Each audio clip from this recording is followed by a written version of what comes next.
প্রথম প্রশ্ন, এই 12 পাতার ফর্ম একজন মা বোনকে তার জেনুইনিটি দেখার জন্য কি প্রয়োজন, তার সংসারের খুঁটিনাটি এইভাবে তথ্য সংগ্রহ করা হচ্ছে কেন? 2, লক্ষ্মীর ভান্ডার কবে থেকে দেওয়া হয়েছে, কত মাস অব্দি দেওয়া হয়েছে আপনারা জানেন। অন্নপূর্ণা ভান্ডার 1 জুন থেকে দেওয়ার কথা, মে মাসের বকেয়াটা কোথায়? 1 জুন থেকে বিজেপি কে প্রতিশ্রুতি মতো যে মা বোনেরা লক্ষ্মীর ভান্ডারের টাকা পান তাদের 3000 টাকা দিতে হবে। আপনারা স্কুটিনি চালাতে পারেন, ভুল থাকলে বাদ দিন, কিন্তু নির্বাচনের আগে প্রতিশ্রুতি দিয়েছেন, এখন আপনারা আবার সেই ফর্ম ফিল আপের লাইনে চলে গেলেন। নোটবন্দিতে লাইন, ভোটার লিস্টের লাইন, ভোটার লিস্ট যাচাইতে লাইন, এখন আবার অন্নপূর্ণা ভান্ডারের জন্য লোকের কাছে গিয়ে ফর্ম ফিল আপ করানো, আবার লাইন। অন্নপূর্ণা ভান্ডার 1 জুন থেকে সকলকে দিতে হবে। যারা লক্ষ্মীর ভান্ডার পান সেই মহিলাদের যা প্রতিশ্রুতি ছিল, আপনারা ভোটের আগে কিন্তু কোনো মাপকাঠির কথা বলেননি। ভোটের আগে কোনো মাপকাঠির কথা বলেননি। অনেক মহিলা আছেন তাদের প্রয়োজন নেই, তারা এমনি নেন না। অনেক মহিলা আছেন তারা নেন না, তাদের হয়তো প্রয়োজন নেই, নেন না।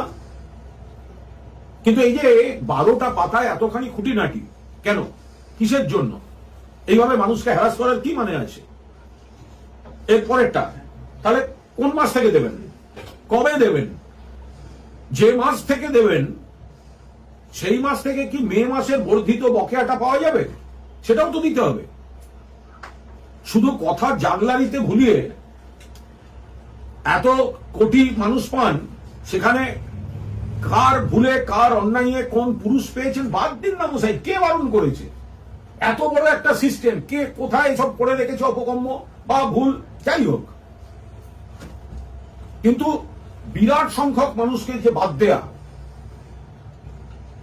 এই বাদ দেয়াটা কিন্তু আপনাদের প্রতিশ্রুতিতে ছিল না। আপনারা আগে বলেননি কেন মাপকাঠি? আগে বলেননি কেন সকলকে দেওয়া হবে না? কেন বলেননি আগে যে সকলকে দেওয়া হবে না?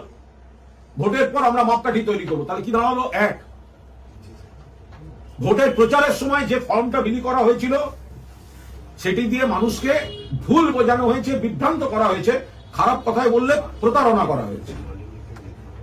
কারণ ওই ফর্মটা কিন্তু অন্নপূর্ণা ভান্ডারের ফর্ম নয়। তখন বলা হয়েছিল এইটা ফিল আপ করলেই পাওয়া যাবে, এখন দেখা যাচ্ছে নতুন ফর্ম। নাম্বার 2, নতুন ফর্মে যে এত রকম তার 12 পাতার যে কুচির কাজ, কুটির শিল্প রয়েছে ওর মধ্যে, এটা ফিল আপ করা